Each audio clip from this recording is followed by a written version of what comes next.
I'm going to go to this next slide here, which talks about institutional factors that foster bullying within academia. And one thing that's not up here, but I think is a big part of academia, is ego and identity. Yes. And I think that is, maybe that's within all different types of organizations and institutions, but definitely prevalent in the academic context.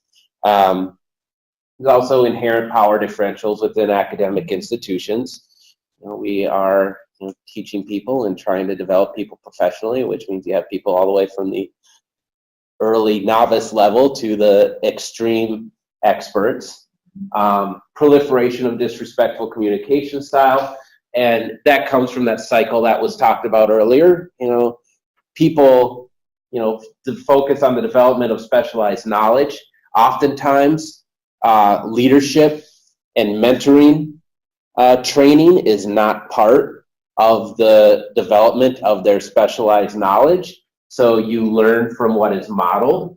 And, so if disrespectful communication styles or harsh criticism, that's not positive feedback, or constructive styles of feedback, that's probably what's gonna, become part of the culture. And then, of course, like many places, there's a competition for finite resources. And in a institution of higher education, you have so many different. Centralization is often a goal that people have now, but there's still a lot of silos that compete for finite resources, which can cause not only conflict, but also people to be aggressive in bullying type ways. So what other institutional factors create an environment that is conducive for bullying? Institutional racism. Institutional racism, yeah. Sexism. Mm-hmm. Institutional Discrimination. Yeah. Any others? I think in the sciences, there's a definite almost scorn for being emotionally intelligent and having the soft skills of being able to interact with people in positive ways. It's not really like leadership and mentorship. It's not actively fostered. And the people who show it sometimes are not very good competitors or not very good. It's not valued as a personality part for leaders in my part of science. So that sort of chooses leaders who show an aggressive, sort of dominating style of leadership over collaborative stuff.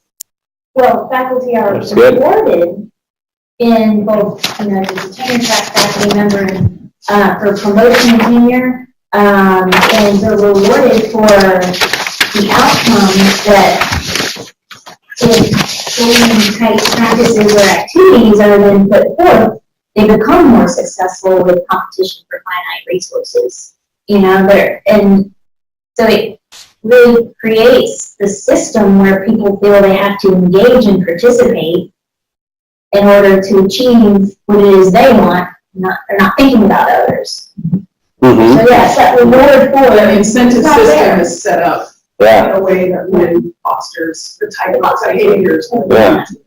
And that's kind of tied into identity, and which maybe justifies the dismissal or disregard of what people might call soft skills, like you say. Yeah. We also see imposter syndrome.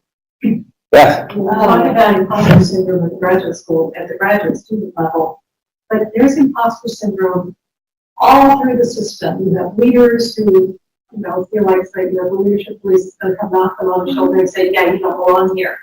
So you have that all through, and that, in that effort and in the insecurities underneath that, you can indeed develop bullying behaviors to kind of keep yourself there. I like that. I think that's a really important point, because you want to look at it from that perspective as well, because we have these vulnerabilities and insecurities that are part of this environment that just allows people to take advantage of that. Yeah, very good point. And the historical privilege Mm-hmm. of who has been those that are privileged and can get by and get away with it. You know, as opposed to those who Yeah. are in that privileged status for whatever reason. I mean, it can just be, you know, we always talk about how we're attack the history and the historical nature of how we are where we're at right now based on history, and I think that everywhere, you know, but Mm-hmm. who historically has had the privilege to be able to bully and get by with it. And it's like, okay. Yeah. And how has that been addressed in the past? So we're the structure to then have consequences. Yeah. Yeah. So it just feels like, well, it's, so policies and procedures are intentionally not there that lend itself to allowing the bullying to happen, and in what ways can we now say, oh, we can have this policy or this procedure that intentionally disrupts that to ensure that there is some consequence, some education. Maybe people, you know, not in all cases, some folks may not realize that what they're doing is not. And we guide them into what policy or procedure or the appropriate way in which. yeah. And that's my hope, is that a lot of times people might be more open to it if they knew, like, well, this is what is expected of me as a individual in this environment or this community.